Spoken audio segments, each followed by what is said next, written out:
Phrase and clause. Today we will learn about phrase and clause. तो पहले भी बता चुके हैं phrase का मीनिंग क्या हो गया, वाक्यांश, और clause means खंड. वर्ड्स तो समझ में आए, लेकिन समझ के भी समझ में ना आए तो उसको क्या बोलते हैं, फ्रेज. दैट मीन्स वाक्यांश, वाक्य का अंश. आधा वर्ड बन रहा है, उसे भी समझ में क्या आ रहा है, आधा.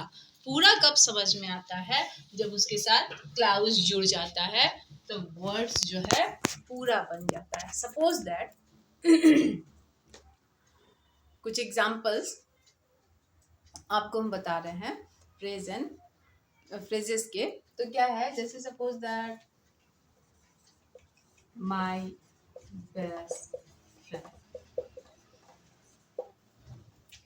अरे क्या बताएं, मेरा बेस्ट फ्रेंड इतना अच्छा है. तो यहाँ पे क्या हो गया, मेरा बेस्ट फ्रेंड इतना अच्छा है. यहाँ पे फ्रेज और क्लाउज दोनों मिला हुआ है. पहले हिंदी में समझ लेते हैं, फिर इंग्लिश में एक्सप्लेन कर देंगे. दोनों मिला हुआ है, तो ये दोनों क्या हो गया, फ्रेज एंड क्लाउज हो गया.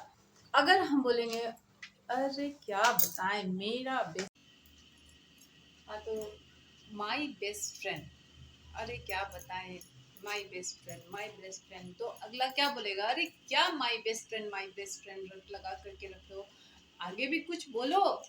तो आगे क्या बोलेंगे, my best friend is a good person, मेरा बेस्ट फ्रेंड एक अच्छा आदमी है. तब हम लोग को बात पूरा समझ में आएगा.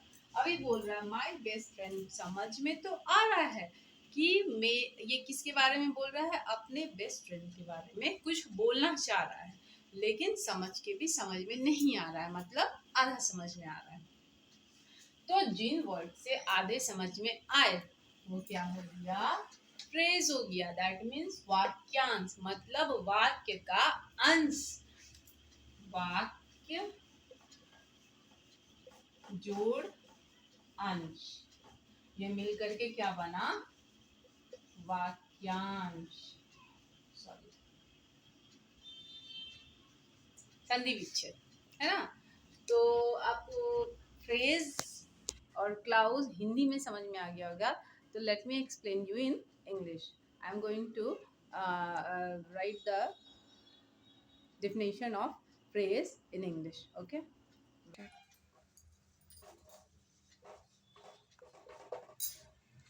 आ गए हम लोग फ्रेज और क्लाउज में. इसका definition, a group of words that does not make complete sense by itself. जैसा कि हम पहले बोले, शब्दों का वह. आ गए यहाँ पे डिफिनेशन लेकर.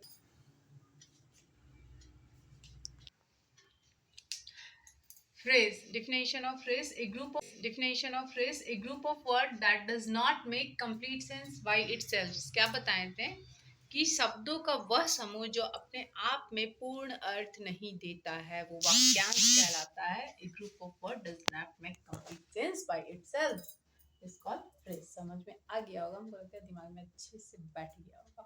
बैठा के रखिएगा, घसकने नहीं दीजिएगा. अब है a group of words which form a part of a sentence. Sentence, वाक्य कब बनता है ये बताइए. शब्दों का वह समूह जो संपूर्ण अर्थ देता हो. एक sentence which make a complete sense.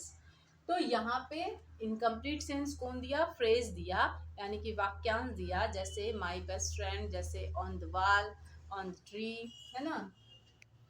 और उस वर्ड को पूरा कौन कर रहा है, क्लाउज कर रहा है. तो ये क्या हो गया, group of word which form a part of the sentence. जैसे यहाँ पे हम लिखे हैं there is something on the wall. तो ये ऑन द वॉल क्या हो गया, फ्रेज हो गया. और इसको पूरा क्या कर रहा है कि दीवार के ऊपर कुछ है. तो देयर इज समथिंग, ये क्या हो गया, क्लाउज हो गया. ये दोनों मिलकर के शब्द को पूर्ण अर्थ दे दिया, समान रूप समान अर्थ दे दिया, और पूरा मीनिंग इसका एक्सप्लेन कर दिया कि भाई पता चल रहा है. अभी तुम बोलते हैं कि on the wall, on the wall, अरे क्या ऑन द वॉल, बोलो on the wall, what is on the wall. समझ में आया कि बोल रहा है कि वहां तो दीवार पर तो कुछ है, लेकिन क्या है नहीं पता. तो there is something on the wall. तो यहाँ पे ठीक है, प्रेस क्लाउज क्लियर। आइए न्यू वर्ड्स इंग्लिश के। बनाओ उसे कजोल है। पहले जो मेरे क्लास को रेगुलर देखते होंगे, हम फर्स्ट या सेकंड क्लास में बताए थे कि कजोल का मीनिंग क्या होता है, मक्खन लगाना। तो जब हम बोलेंगे मक्खन लगाना मतलब क्या हुआ, मनाना ही ना हुआ किसी को। मक्खन लगा के मनाते हैं मक्खन वो कटोरी में ले के ऐसे ऐसे नहीं लगाते हैं, तो वही है। तो मनाओ उसे, उसको क्या बोलेंगे, कजोल हर। लड़का है तो हिम। सही समय है, the time is right. The time is right भी बोलते हैं, राइट नहीं बोलते हैं, लेकिन यहाँ पे राइट क्यों करा गया, ये फ्रेजेस है, समझ गए ना, फ्रेजेस। तो द टाइम इज राइप, मतलब जैसे कि कोई फल पक जाता है तो राइप, पकना मीन्स को इंग्लिश में क्या बोलते हैं, राइप बोलते हैं। तो जब वो पक जाता है तब ना उसको तोड़ते हैं।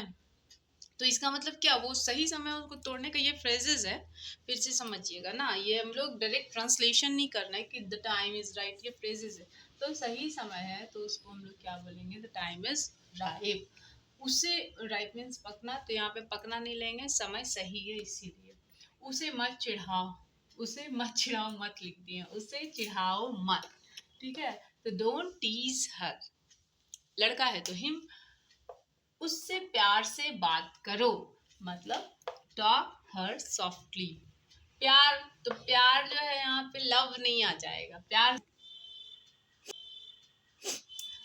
उससे प्यार से बात करो, तो प्यार का यहाँ पे लव नहीं आया, तो टॉक, अरे आर्ट छूट गया, टॉक हर सॉफ्टली, ठीक है। अभी पूछने में हर्ष तो नहीं, हम देखिए अक्सर क्लास में बोलते हैं कि हमसे भाई पूछो, प्रोनाउंसिएशन नहीं आ रहा है तो हमसे पूछो, क्या करते हैं, मारते हैं। हम तो चाहते हैं कि आप लोग पूछिए, हम तो बताने आए, हम तो पढ़ाने आए। तो नहीं आ रहा है तो पूछिए। तो जब भी है कोई डरेगा कि अरे नहीं पूछेंगे मैम से, ऐसा नहीं है। पूछना सिर्फ एग्जामिनेशन के टाइम में को छोड़ करके आंसर मत पूछना, क्वेश्चन समझने के लिए एक बार नहीं कई बार पूछना। तो पूछने में कोई हर्ष तो नहीं, no harm in asking, madam मारेगी नहीं। नो हार्म इन आस्किंग मतलब पूछने में कोई हर्ज तो नहीं, ठीक है। तो ये फ्रेजेस है, इसको कॉपीज में नोट डाउन करिए और दो चार बता दें। आगे वर्ड्स हैं, मुझसे नहीं होगा, आई कैन डू दिस, मतलब हम ये नहीं कर सकते भी अगर बोलना होगा तो आई कैन डू दिस, मतलब I can not do this. कोशिश करने में कोई हर्ज नहीं है, what's the harm in trying, कोशिश करने में क्या हर्ज है, बोलते हैं ना।